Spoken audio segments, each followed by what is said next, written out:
Upaya play victim Din Samsudin berakhir anti klimak. Aduh, gimana ini Din?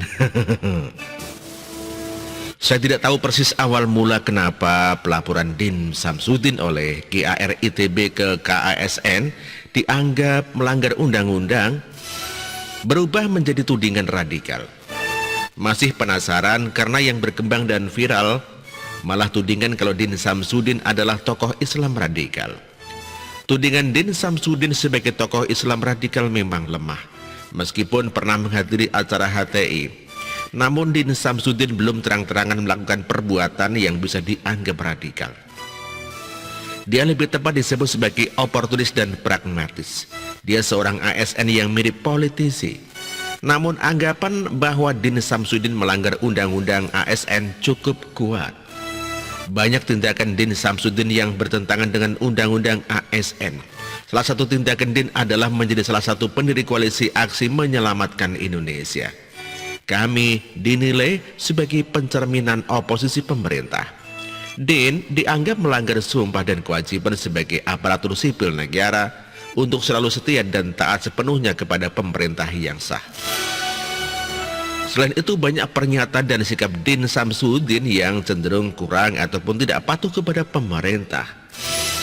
GAR-ITB melaporkan Din Samsudin ke ASN bukan karena menganggap radikal, tetapi karena menganggap telah melanggar undang-undang ASN.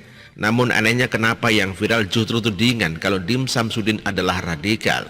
Seolah-olah ada yang membelokkan isu agar seolah-olah Din Samsudin adalah korban. Kesalahan Din Samsudin yang menurut GAR-ITB adalah melanggar undang-undang ASN, lalu dibelokkan dengan tudingan radikal. Sebab dengan fokus menviralkan tudingan radikal, banyak masyarakat yang akan membela. Tudingan radikal juga bisa menutupi persoalan inti kenapa Din Samsudin bisa dilaporkan. Banyak sekali pihak yang keluar membela Din Samsudin. Banyak yang hanya fokus kepada tudingan radikal tanpa mempelajari detail daripada kenapa GAR-ITB melaporkan Din Samsudin ke KASN tanpa membaca salinan utuh berkas laporan itu.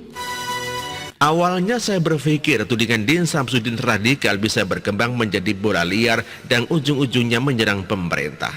Saya khawatir akhirnya pemerintah yang dituding berada di balik pelaporan itu. Saya khawatir muncul opini bahwa pemerintah kesal dengan ulah Din Samsudin sehingga kemudian ingin menyematkan radikal kepada diri Din Samsudin. Oposisi sudah langsung keluar sesaat setelah isu Din Samsudin seorang radikal booming. Mereka mencoba hendak memanaskan situasi. Fadlizon mengaku prihatin dengan tudingan radikal kepada Din Samsudin.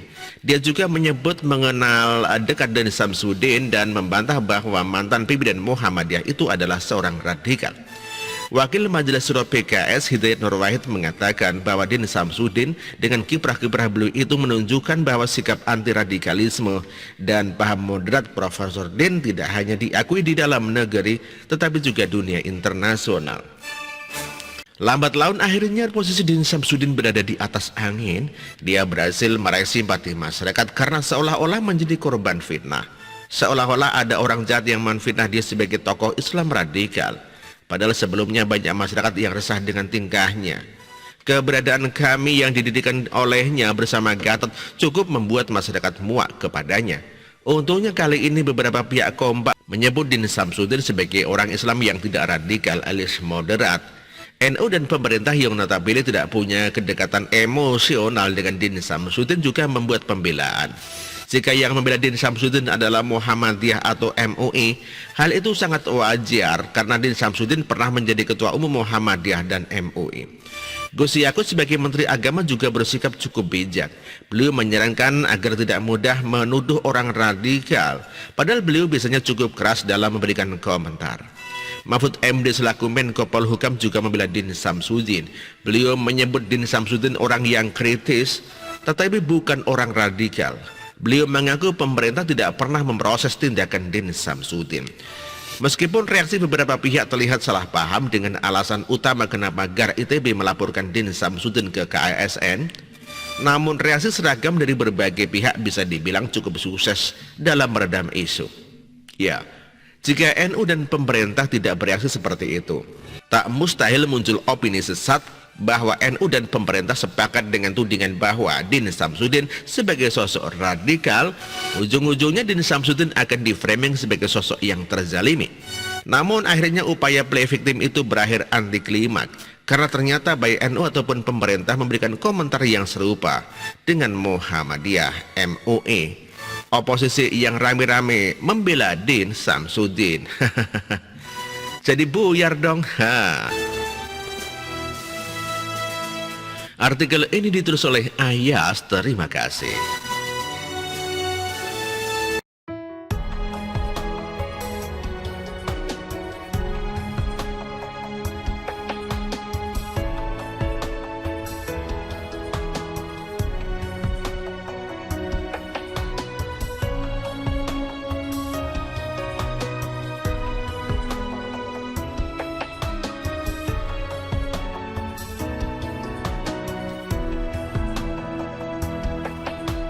Bersih, jujur dan merakyat,